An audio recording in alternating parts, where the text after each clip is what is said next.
আপনারা ইতিমধ্যে জানেন যে আমি বালাগঞ্জে একটি প্রোগ্রামে এসেছিলাম এনটিভির 23তম বর্ষপূর্তি অনুষ্ঠানে। এটা পাশে স্টেডিয়ামে ছিল। এখন আমি আছি বালাগঞ্জ প্রেস ক্লাবের সম্মানিত সদস্যদের সাথে। ওনারা আমি বালাগঞ্জ আসতেছি জেনে একটি মত বিনিময়ের আয়োজন করেছেন। আমি প্রথমেই এই মত বিনিময়ের আয়োজন করার জন্য বালাগঞ্জ প্রেস ক্লাবের সকল সদস্যকে ধন্যবাদ এবং কৃতজ্ঞতা জানাচ্ছি। আপনারা জানেন যে দীর্ঘদিন থেকে আমি সিলেট 3 আসন নিয়ে, শুধু সিলেট 3 আসন না, আমি মানবিক কাজ সমস্ত বাংলাদেশ, পৃথিবীর বিভিন্ন জায়গা এবং সিলেট শহরে, বিশেষ করে সিলেট 3 আসন দক্ষিণ সুরমা, ফেঞ্চুগঞ্জ এবং বালাগঞ্জ, আমি প্রত্যন্ত অঞ্চলে বিভিন্নভাবে মানুষের কাছে যাওয়ার চেষ্টা করেছি, বিভিন্ন দুর্যোগে মানুষের পাশে থাকার চেষ্টা করেছি। আপনারা জানেন যে বিগত 2টি বন্যায় আমাদের সিলেট অত্যন্ত ক্ষতিগ্রস্ত হয়েছে এবং এই বন্যার ফলে বিশেষ করে বালাগঞ্জের রাস্তাঘাট সহ বিভিন্ন স্ট্রাকচার ভেঙে নদীতে বিলীন হয়ে গেছে, বিভিন্নভাবে ক্ষতিগ্রস্ত হয়েছে। আমি কিছুদিন আগে বালাগঞ্জে আসার চেষ্টা করেছিলাম, তখন আমি কোনো রাস্তা দিয়েই আসতে পারিনি। পূর্ব হৈলনপুরে যাওয়ার চেষ্টা করেছিলাম, সেখানেও 2 দিকেই রাস্তা নদীতে বিলীন হয়ে গিয়েছিল। যাক, ওইগুলো সংস্কার কাজ মনে হয়েছে, এখন রাস্তাঘাটের অবস্থা একটু ভালো। তো আমাদের এই আসনের মধ্যে বালাগঞ্জ যে উপজেলা, এই উপজেলাটা সব দিক দিয়ে অবহেলিত রয়েছে।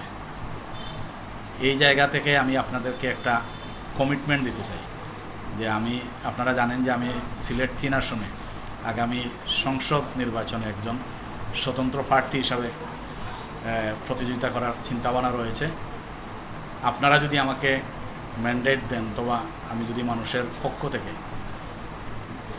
জনসমর্থন পাই, নির্বাচিত হই, তো আমি বালাগঞ্জ ফার্স্ট, যদিও আমার বাড়ি ফেঞ্চুগঞ্জ, বালাগঞ্জ ফার্স্ট, বালাগঞ্জকে একটা টাস্ক ফোর্সের আন্ডারে নিয়ে কীভাবে বালাগঞ্জের যেই সমস্যাগুলো রয়েছে এইগুলোকে চিহ্নিত করে আপনাদেরকে, সাংবাদিক মহলকে আমি সাথে নিয়ে এবং গুণীজনকে সাথে নিয়ে এই যে জিনিসগুলো রয়েছে এইগুলাকে চিহ্নিত করে এইগুলাকে কাজ করার সর্বাগ্রে অধিকার দিয়ে আমি এই কাজ করার চিন্তাভাবনা আমার মাথায় আছে।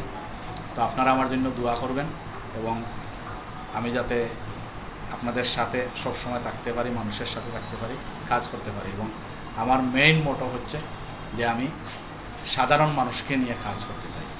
কারণ আপনারা দেখেন যে আমাদের স্বাধীনতা সংগ্রামের দীর্ঘ 54 বছর আমরা অতিক্রম করতে চলেছি। এই সময়ের মধ্যে আমাদের প্রান্তিক যে মানুষজন রয়েছেন, এই মানুষের কিন্তু ভাগ্য উন্নয়ন হয়নি, মানুষের মৌলিক অধিকার মানুষ বুঝে পায়নি।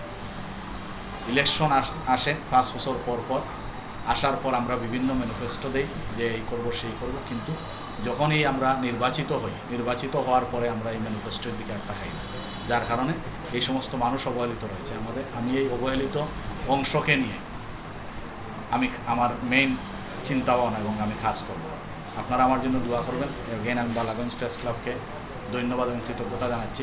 আপনারা আপনাদের যে কোনো প্রয়োজনে আমাকে ডাক দিবেন, আমাকে সাথে পাবেন, পাশে পাবেন। আপনারা ডাক দিতে দেরি হবে, আমি আসতে দেরি হবে না। আমার জন্য দোয়া করবেন। আল্লাহ যেন আপনাদের এই প্রেস ক্লাবকে স্বাবলম্বী দান করেন। আসসালামু আলাইকুম।